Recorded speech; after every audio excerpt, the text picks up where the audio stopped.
이번 방송에서 제공하는 투자 정보는 투자 판단에 대한 조언입니다.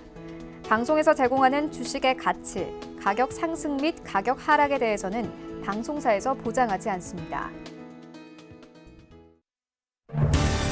시청자 여러분 안녕하십니까. 오늘장 내일장 일부 문을 열도록 하겠습니다. 서정덕입니다. 지속적으로 시장이 반등에 성공을 하고 있었습니다. 그동안 올라온 부분이 있기 때문에 조정이 한 번쯤은 필요하다라는 이야기가 있었습니다. 그리고 오늘 조정이 좀 나오고 있고요. 전일 미국 시장 역시 최근 급등에 따른 피로감으로 장 막판에 차익 실현이 쏟아져 나오며 하락 반전하면서 마감하기도 했습니다. 일단 뭐 조정 자체에 대해서는 어느 정도 건전한 조정일 수 있다라는 이야기가 나오는데 문제는 조정 폭이 미국장에 비해서는 그리고 우리 시장이 숨을 고르는 수준치고는 조금 강하게 들어오고 있다라는 부분이고요. 장 초반의 상승폭이 양시장 모두 꺾인 부분이 못내 아쉽습니다. 미국에 이어 우리 시장도 금리 인하 가능성을 내비쳤습니다. 잠시 뒤에 이 소식 전해드리겠지만 이주열 한국은행 총재가 금리 인하 가능성을 올 들어 처음으로 피력을 했습니다. 시장은 이 부분에 대해서 큰 반응을 보이진 않고 있고요. 오히려 우리 국내 경제 상황이 그만큼 안 좋아지고 있는 것이 아니냐라는 우려의 목소리가 커지고 있는 상황입니다. 수급 오늘 외국인 양시장 모두 매도하면서 하락을 주도하고 있는데 조금 더 시장을 살펴보자면 거래소 쪽은 전기전자업종이나 운송장비 업종에 조금 전 말씀드린 대로 외국인 매도가 좀 집중이 되면서 시장을 누르고 있고요. 화학, 정유, 전기가스 업종 등이 지금 빠지고 있습니다. 코스닥 시장은 하루 만에 지금 제약바이오 업종 자체가 밀려 내려가고 있는데 코스닥은 시총 자체에서 제약바이오가 차지하는 비중이 워낙에 높기 때문에 이 부분이 꺾이면 지수 자체가 밀려 내려갈 수밖에 없는 상황입니다. 오늘 지금 그러다 보니 거래소 대비해서 많이 빠지고 있고요. 뭐 새로 신규 상장한 앞타바이오 같은 경우에도 어마어마한 청약 경쟁률이었는데 급락세를 면치 못하고 있는 상황입니다. 지금은 대북 관련이나 중국 관련 소비주나 일부 게임 종목만 오르고 있는 정도다라고 보시면 될 것 같습니다. 자, 그리고 내일은 선물 옵션 동시 만기일이 준비가 되어 있기 때문에 변동성에 대해서도 염두를 어느 정도 해야 됩니다. 그러다 보니 눈치 보기 장세가 극심해질 수밖에 없는 현 시장인데 지금 상황에서 어떤 전략들이 좋을지 오늘장 내일장 일부 함께 하시면서 잡아가 보시면 좋을 것 같습니다. 헤드라인 뉴스부터 전해드립니다. 전해드린 대로 이주열 한국은행 총재가 기준금리 인하 가능성을 처음으로 내비쳤습니다. 이 총재는 앞으로 통화정책 방향에 대해 경제 상황 변화에 따라 적절하게 대응해 나가야 하겠다고 밝혔습니다. 이 총재의 상황 변화에 따른 적절한 대응은 기존에 없던 표현으로 경기 회복이 더딜 경우 금리를 내려 경기 부양에 나설 수 있다는 의미로 해석되는데 금리를 인하한다면 4분기가 유력하다라는 관측도 나옵니다. 이달 들어 열흘 동안 수출이 반도체 부진과 중국 수출 감소 등의 영향으로 지난해 같은 기간 대비 감소세로 출발했습니다. 관세청은 지난 1일부터 10일까지의 수출은 모두 103억 달러로 1년 전보다 16.6% 하락했다고 밝혔습니다. 품목별로는 가전제품과 선박 수출은 증가했는데 반도체가 30.1%, 석유 제품 20.1%나 급락했습니다. 5월 취업자가 1년 전보다 25만 9천 명 늘어나며 다시 20만 명대 증가를 기록했습니다. 통계청이 오늘 발표한 5월 고용 동향 자료를 보면 5월 취업자 수는 2,732만 2천 명으로 1년 전 같은 달보다 25만 9천 명이 증가했습니다. 5월 실업자 수는 1년 전보다 2만 4천 명 늘어난 114만 5천 명으로 5월 기준으로 지난 2000년 이후 19년 만에 가장 많은 수치입니다. 남북관계 개선을 위해 노력해온 이희호 여사의 장례식에 북한이 조문단을 파견하기로 했다고 아사히 신문이 북한 내부 사정에 정통한 소식통을 인용해 보도했습니다. 아사히 신문은 김정은 북한 국무위원장의 측근인 국무위원회의 부위원장급 인사가 조문단으로 파견될 전망이고 한국 정부에 대해 남북대화 재개에 대한 김 위원장의 메시지를 전달할 가능성이 있다고 전달했습니다. 자, 국내 증시 흐름 바로 이어갑니다. 코스피가 2108포인트대입니다. 일단 뭐 낙폭은 크지 않습니다. 그런데 장 초반에 상승 흐름을 지키지 못한 부분이 좀 체크를 하셔야 될 것 같습니다.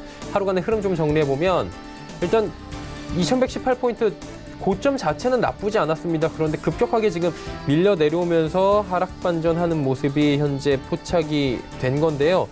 시장을 조금 더 살펴봐야 될 것 같습니다. 수급 주체를 좀 살펴보도록 하죠. 수급 보시면 기관만 삽니다. 하루 만에 외국인이 또 이틀 만에 나갔네요. 외국인이 이틀을 연속으로 사주다가 외국인이 빠져나갔고요. 기관 같은 경우는 계속해서 사주고 있습니다. 1625억 원. 전 주체가 사는 가운데 오늘도 주인공은 역시나 연기금입니다. 현 시각 기준 1102억 원이나 어마어마한 물량을 오늘도 매집을 해나가고 있습니다. 개인이 일단은 뭐 상승하다 하락하고 있는데 오늘장에서도 매도 물량 나오는데 어제에 비해서 좀 적습니다. 하지만 개인이 최근 시장에서 어느 정도 물량 청산에 나서고 있는 모습이 포착이 되고 있습니다. 일단 뭐 상해 종합지수도 그렇고요. 니케이도 그렇고 아시아 증시 자체가 지금 어느 정도 밀려내려가고 있고 항생이 1.59% 빠지다 보니까 우리 시장도 지금 지지부진한 흐름으로 전환이 된 상황입니다. 시총 상위주들의 흐름 살펴보도록 하죠. 말씀드린 대로 삼성전자, SK하이닉스, 현대차, 시총 1, 2, 3위 종목들에 대해서 외국인의 매도가 좀 나오고요. 셀트리온 0.5% 올라옵니다. 다음 살펴볼까요? LG화학, 현대모비스 빠지는 가운데 신한지주, 포스코, LG생건 올라갑니다. 중국 관련 소비주들 오랜만에 기지개 켜주고 철강 관련주들은 지금 여러 가지 지자체와의 그런 안 좋은 악재 이슈가 있는데 아직까지 뭐 결정된 부분이 정확하게 실행된 부분이 없기 때문에 그 소식이 전해진 당일 이후에는 다시금 주가가 회복을 하고 있는 모습이고요. 신한지주 비롯해서 금융주들 오늘 올라갑니다. 다음 살펴보도록 하죠. 11위부터 15위 종목들 SK텔레콤 오랜만에 올라가고요. 삼성바이오로직스 상승, 네이버도 11만 2천 원대까지 빠졌던 네이버가 지금 어느 정도 반등에 나서고 있는 상황입니다. KB금융 그리고 삼성물산까지 전체적으로 오름세를 보입니다. 이번엔 코스닥 시장입니다. 724.21포인트, 코스닥은 거래소에 비해서 더 많이 빠집니다. 하루간의 흐름 정리해보면 코스닥도 장 초반엔 괜찮았습니다. 728부터 721까지 그대로 수직 낙하한 뒤에 지금 어느 정도의 낙폭은 회복을 했는데 그래도 아직까지 좀 쉽지 않습니다. 많이 빠졌습니다. 수급 주체 확인해 보시면 답이 나오는데요. 쌍끌이 매도가 나옵니다. 하루 만에 쌍끌이 매수해서 매도로 전환이 됐고 외국인이 603억 원, 기관이 1039억 원, 기관 차익 실현 나서는 모습입니다. 금융투자 투신 쪽에서 빠지는데 특히나 투신 쪽에 지금 포트 재정비가 좀 있는 것 같습니다. 펀드 환매 물량도 나오는 것 같고요. 연기금이 42억 원 사주는데 물량이 좀 미미하고요. 오늘 하락장에서 개인은 또 1836억 원 강하게 매수가 들어와 있는 상황입니다. 시총 상위주들 보시면 지수가 왜 빠지는지 답이 나옵니다. 셀트리온 헬스케어는 지금 강보합 전환이 됐는데 나머지 종목 모두 빠지고요. CJNM이 또 신저가 부근까지 갑니다. 18만 원이 올해 신저가인데 지금 3,800원밖에 남지 않았습니다. 그래서 2%만 더 빠지면 CJNM 또 연중 저점까지 내려가는데 최근에 지지부진합니다. 주가가 오르막세를 타지 못하고 있는 상황입니다. 나머지 종목들 모두 빠지고요. 제약바이오주들 하루 만에 지금 하락 반전 다시 된 모습입니다. 6위부터 10위 종목들 살펴보도록 하죠. 펄어비스, 스튜디오 드래곤 올라갑니다. 스튜디오 드래곤 같은 경우에는 월요일, 화요일 모두 하락하고 다시금 반등이 좀 나오고 있고요.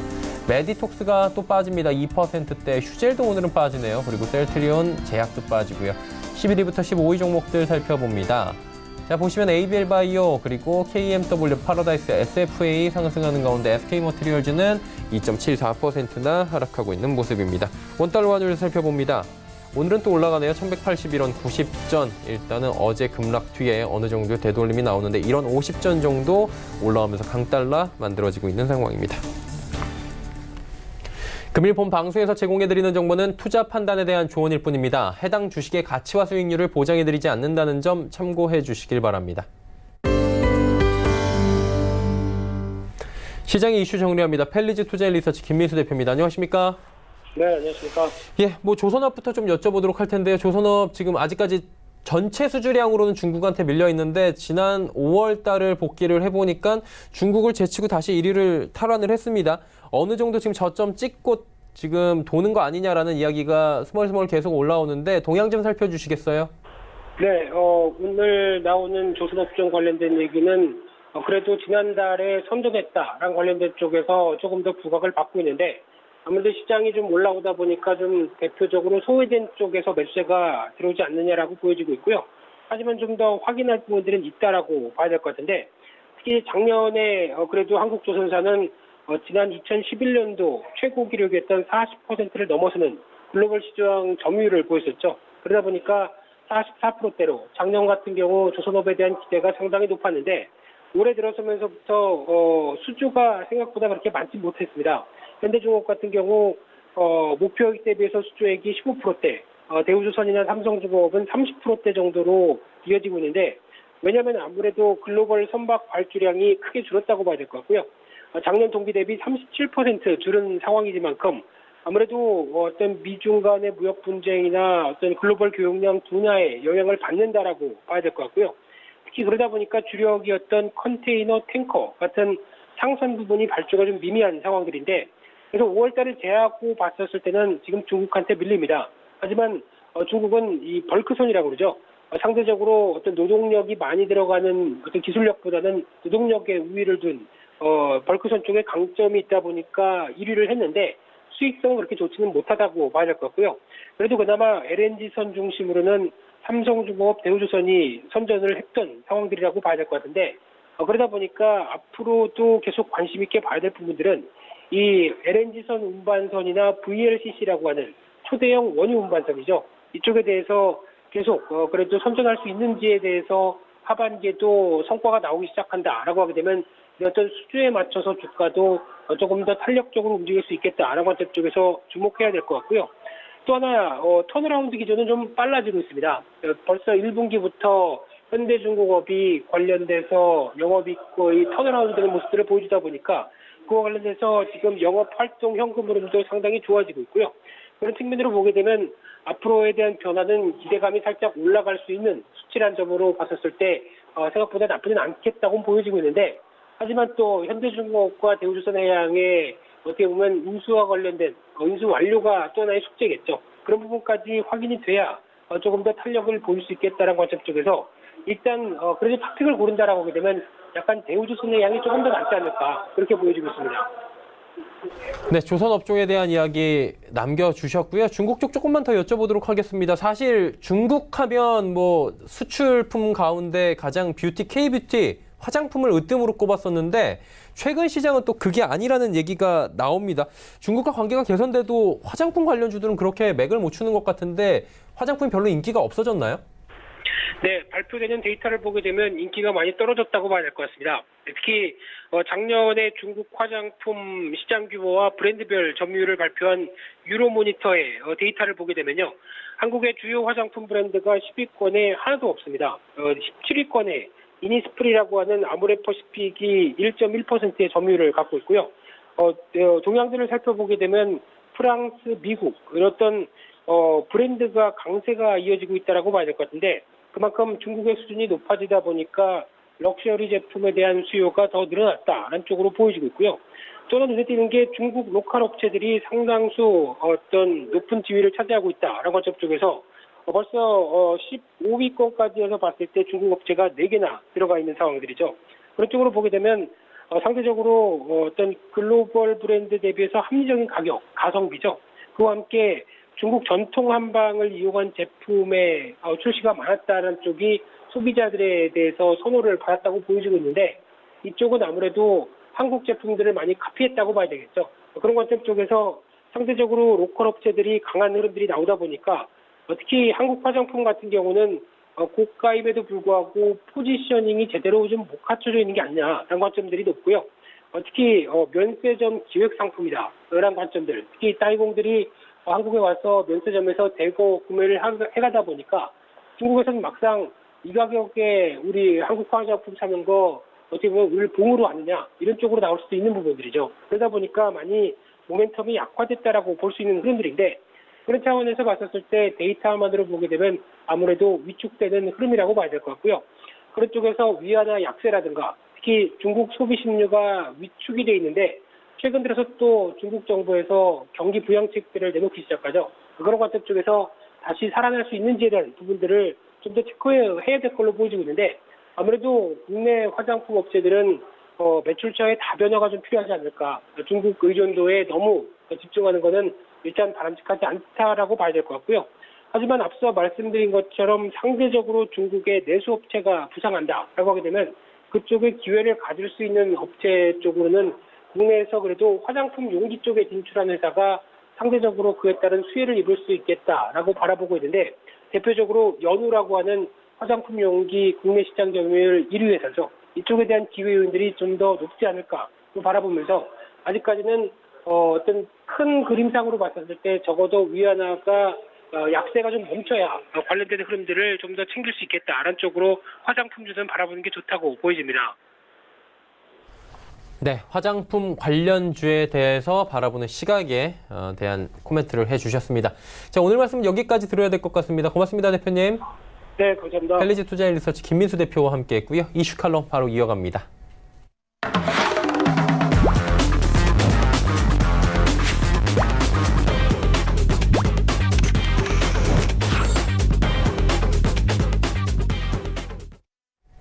이슈 칼럼 이어가도록 하겠습니다. SPM 김형진 대표 화상 연결돼 있습니다. 만나보도록 하죠. 대표님 안녕하십니까? 네, 안녕하십니까? 미국 쪽도 하루 어제 잠깐 장 후반에 차익 실현이 나오긴 했는데 우리 시장 대비해서는 훨씬 더 역시나 좋다라고 차별화된 느낌이 나옵니다. 아무래도 FRB 쪽에서의 호재가 계속해서 시장을 끌어올리고 있는 것 같은데 어때요? 이벤트들도 지금 있는 것 같은데 시장 점검 한번 해주시면 좋을 것 같은데요. 네, 맞습니다. 미국 쪽이 또 이번에도 낙폭이 좀 컸었다가 빠르게 회복을 하고 있습니다. 놀라울 정도다 이렇게 봐야 될 것 같습니다. 경제 지표는 안 좋은데 안 좋기 때문에 FRB의 기조 변화가 이어진다. 이런 식으로 해석이 되고 있는 상황이죠. 제조업 지표에 이어서 지난주에 나타났었던 고용 지표 역시 둔화가 되니까 금리 인하에 대한 확률은 계속 급등을 하고 있는 모습이죠. 오늘은 그 표는 안 보겠습니다. 워낙에 급등을 한 상태고 해서 예전하고 그렇게 크게 변화됐다 이렇게 볼 필요가 없기 때문에 그 상황이 그대로 지속이 되고 있다 이렇게 보시면 될 것 같습니다. 펀더멘탈 논리로 놓고 봤을 때는 향후에는 이 안 좋은 경제 지표가 우려감이 동반될 수도 있다. 그러니까 지금 흐름이 안 좋으면 시장에는 긍정적으로 반영이 된다 이렇게 해석이 되고 있지만 그것이 반전될 가능성도 이제 좀 감안해야 될 때가 된 것이 아닌가. 단기 상승폭이 어느 정도 되기 때문에 그런 말씀을 드린다 이렇게 말씀을 드리겠고 호재가 선반영되고 있다는 점도 한번 생각해 볼 필요가 있어 보입니다. 이미 시장의 금리 인하 얘기는 이제 알만한 사람들은 다 알 정도가 되었고 다음 주 FOMC 회의 전에 딱 일주일 남았습니다. 그렇다라고 본다면 시장의 긍정적인 영향이 선반영되고 있는가 그렇게 될 확률도 있지 않은가라는 생각을 해볼 필요가 있어 보이고 이번 이벤트 효과로 인해서 많이 반영이 됐기 때문에 정작 이벤트 때 추가 상승 모멘텀의 동력이 지속이 될 수 있을까? 이 점도 걱정이 된다. 이 말씀을 드리는 것이죠. 코스피 같은 경우는 사실 많이 오른 게 없으니까 4월 이후에 6월까지 조정을 보인 기간 동안 이 낙폭의 30% 정도 회복을 한 상태인데 미국은 안 그렇습니다. 나스닥 지수 기준으로 놓고 보면 4월 말에 여긴 사상 최고치를 기록을 했지 않습니까? 근데 그 이후에 6월 초까지 내린 폭에 또 한 60% 넘게 회복을 한 상황이고 S&P 지수 같은 경우는 내린 폭이 약간 적었지만 회복도 빨라서 이전 고점하고 놓고 봤을 때 3% 차이밖에 안 납니다. 그러니까 3% 올라버리면 여기는 조정을 보인 게 없는 그런 상황이 되는 것이죠. 그 정도로 상당히 빠른 회복이 나타나고 있다는 점은 우리가 생각해 볼 필요가 있다라는 것입니다. 그리고 이제 이번 주에 시각을 좀 이번 주로 우리 쪽을 돌려본다라고 한다면은 우리 시장 쪽에 이제 내일이죠. 선물옵션 동시 만기 이벤트가 있는데 동시 만기일은 이제 그 당일날 어떤 일이 벌어지나 이것도 중요하지만 그 이전에 포지션하고 누적됐었던 그런 프로그램 잔고 같은 것이 어느 정도 청산이 되면서 시점상으로 분기점 역할을 했었던 적이 많았기 때문에 이번에도 그런 분기점이 그러니까 여기서 반전이 돼서 하락 폭락을 한다 이런 얘기가 아니라 추가 상승을 더 탄력적으로 보일 것인지 박스권 시세로 머무를 것인지 그러한 모습이 또 내일 분기점이 되는 것이 아닌가 한번 생각해 볼 필요가 있겠다 이렇게 말씀을 드리겠습니다. 자연스럽게 분기점 선물 옵션 만기일 이야기를 해주셨으니까 이 부분 바로 넘어가 보도록 하겠습니다. 내일이잖아요. 예, 근데 사실 지난번에도 그렇고 당일 움직임 특히 동시호가 쪽에서의 갑자기 수급이 바뀌는 듯한 모습들이 나타났기 때문에 오늘 거래량 그렇게 많지가 않고 좀 약간 경계감이 나오고 있거든요. 내일 변곡점이 될 수도 있고 분기점이라고 말씀하셨는데 구체적으로 좀 어떤 시나리오가 나올 수 있나요?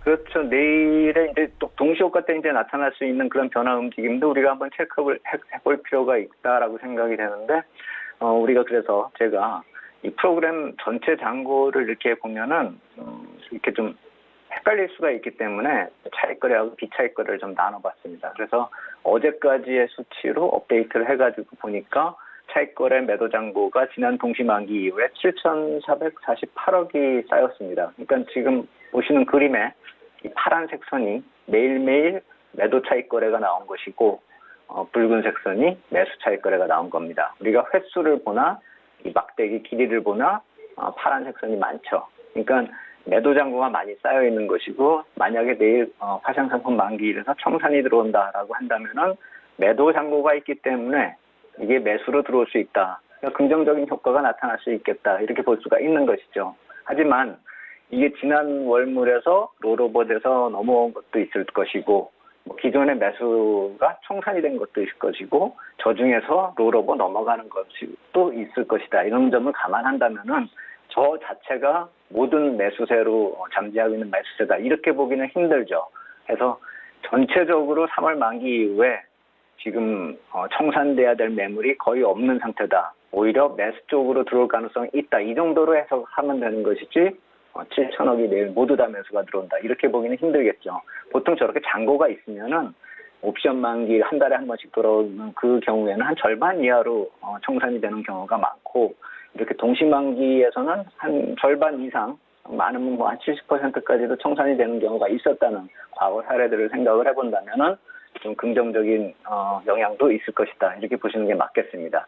그거는 차익거래 쪽은 이제 스프레드 쪽을 내일 장중에 좀 보시면서 계속 관찰을 좀 해볼 필요가 있겠다. 그리고 내일 긍정적인 효과가 아니라 저게 다 롤오버 된다 하더라도 뭐 매도로 나와야 될 물량이 아니라 매수로 들어올 잔고들이 넘어간다라는 점에서 본다면 향후 영향이 그렇게 부정적이지는 않을 것이다. 이렇게 볼 필요가 있어 보이고요. 그다음에 비차익거래 쪽을 보시면 이쪽은 3조 3,770억 매수가 어제까지 집계를 해보니까 지난 만기 이후에 그렇게 쌓여 있습니다. 이쪽 그래프도 따로 이렇게 띄어서 만들어 봤는데 이쪽은 그냥 시황을 반영한다 이렇게 보시면 됩니다. 저게 3월 이후로 매수가 계속 들어온 것이 빨간 쪽의 매수로 표시가 된 것이고요.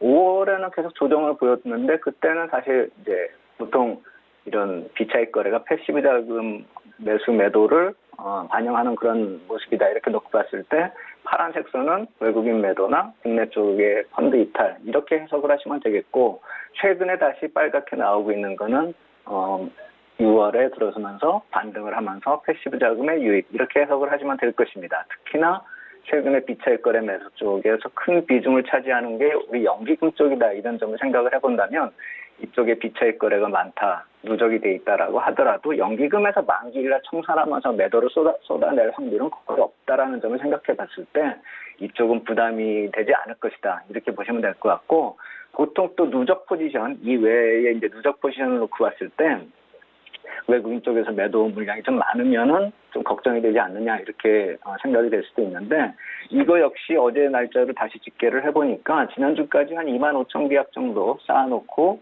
미니 선물 12만 계약 정도 쌓아놨었던 매도 잔고가 어제까지로 한 18,000 계약 정도로 줄어들고 미니 선물도 좀 줄어드는 그런 추세이기 때문에 급격한 시황이 악화되면서 4월물 스프레드도 악화되고 그래서 비차익 매도가 좀 나오기도 하고 그리고 차익거래 청산은 모두 다 동시만기 이후로 넘어간다. 이렇게 되면 최악의 케이스가 되겠지만 지금 하루 뒤에 뭐 시황이 그렇게 급격히 악화될 상황은 아니다는 점에서 놓고 본다면은 내일 같은 경우는 긍정적인 효과가 나타날 것이다. 이렇게 보시는 게 맞겠다. 이렇게 말씀을 드리겠습니다.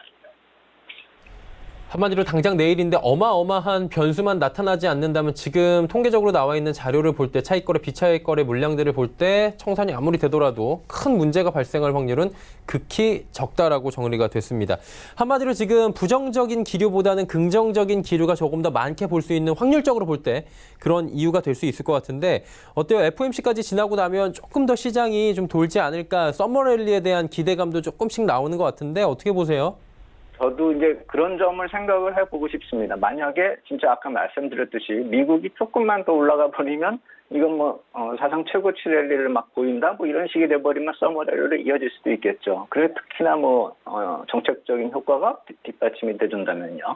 그런데 한 가지 아까 초반에 말씀을 드렸듯이 지금 펀더멘탈의 악화 이쪽은 계속 숙제로 남아 있을 것이라는 점도 우리가 좀 놓치면 안 된다라는 것이죠. 해서 뭐 중장기적으로 우리가 긍정적으로 보는 시각은 하반기 쪽에 좀 더 이어질 수가 있겠죠. 금리 정책을 놓고 보더라도요. 하지만 단기적으로 우리가 호재가 선반영되고 있고 펀더멘탈은 악화되고 있다는 점을 놓고 봤을 때 약간의 리스크 관리도 필요하지 않을까라는 생각이 든다라는 점을 그 이유를 지금 말씀을 드리려고 하는 것이고 펀더멘탈의 악화 논리는 OECD 경기 선행지수로 보면은 우리나라나 중국이나 미국뿐만이 아니라 전체적인 흐름을 파악할 수 있다는 점에서 제가 몇 번을 말씀을 드렸는데 어제 오후에 공개된 자료를 서로 한번 만들어 봤습니다. 그래서 OECD 평균치하고요. 중국하고 한국하고 미국의 경기 흐름, 경기 선행지수가 어떻게 흘러가고 있는지를 제가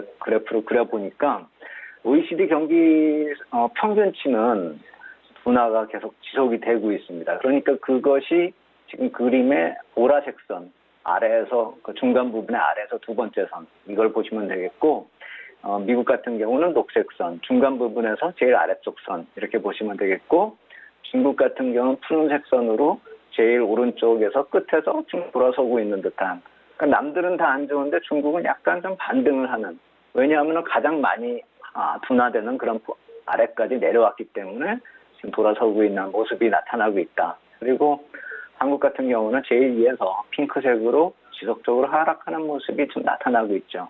이게 2월인가 3월인가 그때 반전이 됐다 해가지고 막 좋아했었는데 그 수치가 조정이 되면서 하락으로 조정이 됐고 이번에 4월 이 지금 보고 계신 표가 어제 공개가 됐지만 4월 기준의 자료다 이렇게 놓고 봤을 때 4월까지도 계속 경기 위축 국면이 지속이 되고 있다 이렇게 볼 수가 있는 것이죠. 그래서 우리가 보통 생각했었던 1분기 후반이나 2분기 초의 경기 반전 이걸 기대해 왔었는데 이제 그게 지금 6월까지 4월 기준으로까지도 저런 모습이라고 한다면 최소한 5월까지는 돌아서기가 힘들 것이죠. 그렇다라고 본다면은 경기 반전은 3분기 이후로 넘어가는 상황이다 이렇게 보셔야겠죠. 그래서 주가가 경기가 저렇게 계속 안 좋은 상황에서 과연 돌아설 수 있을까? 특히나 코스피 같은 경우는 저 경기하고 더불어서 기업 실적도 마찬가지로 둔화가 되고 있다라는 점.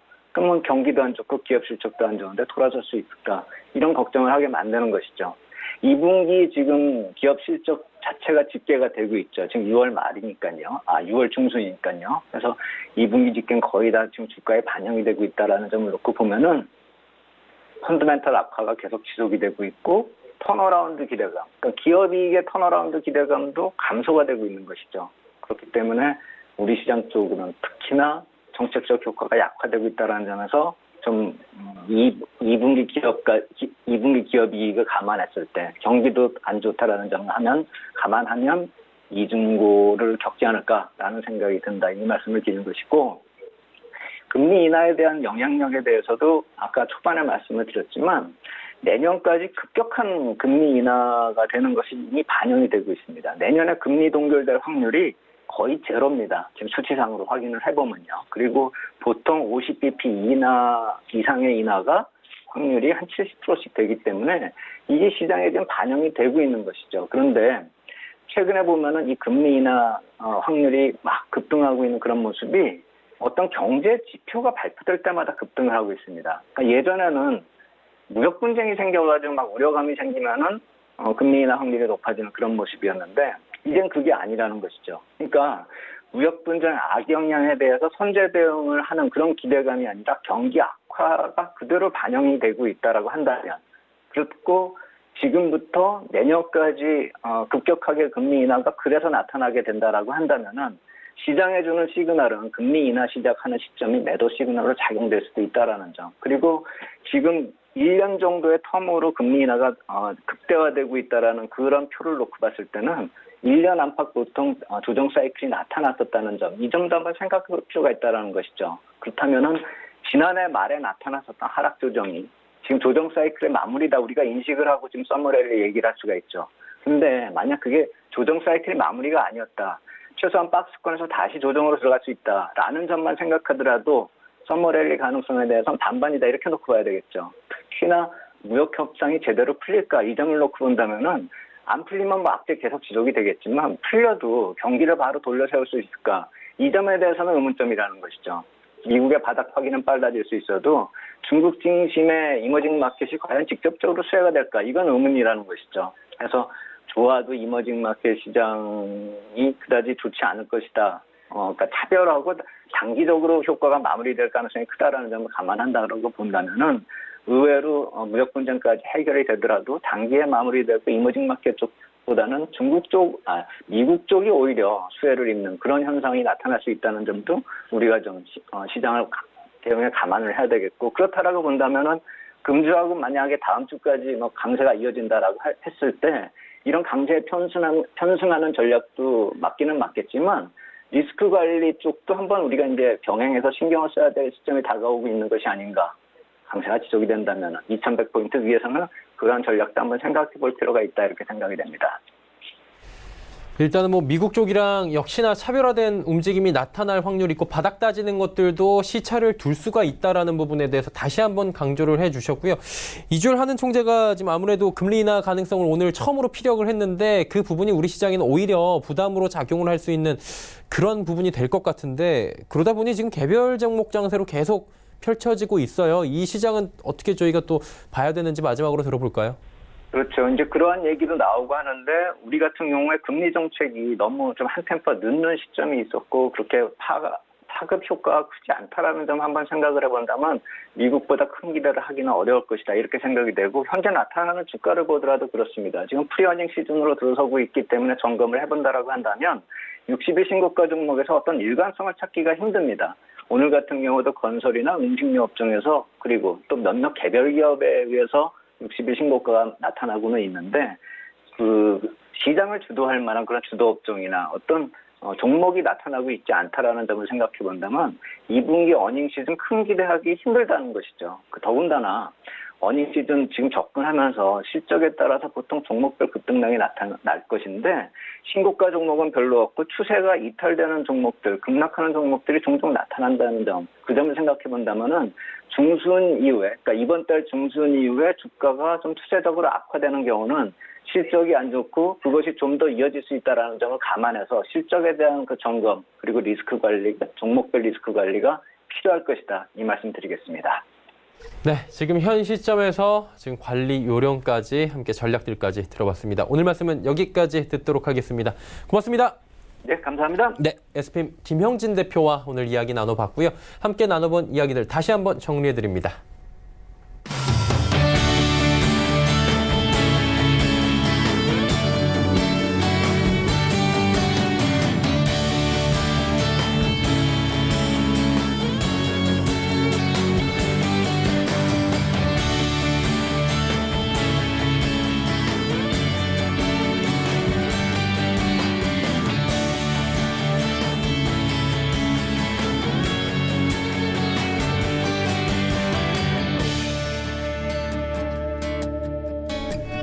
오늘 전일장 1부 함께 하셨습니다. 잠시 뒤 2부 예고해드립니다. 2부에선 두 분의 전문가와 함께하는 시간 레벨업 트레이딩 타임 시간이 오늘도 준비가 되어 있습니다. 종목 짚어드리고요. 종목 상담까지 이어가 보도록 하겠습니다. 2부에서 뵙겠습니다. 고맙습니다.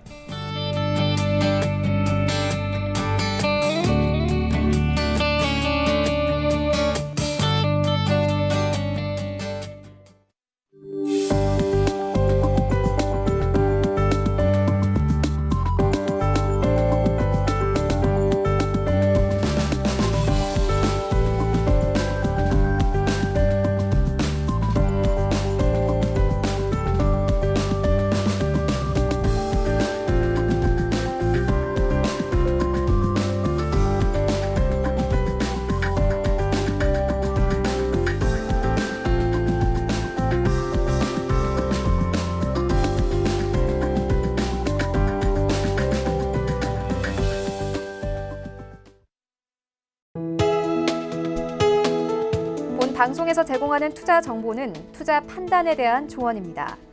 방송에서 제공하는 주식의 가치, 가격 상승 및 가격 하락에 대해서는 방송사에서 보장하지 않습니다.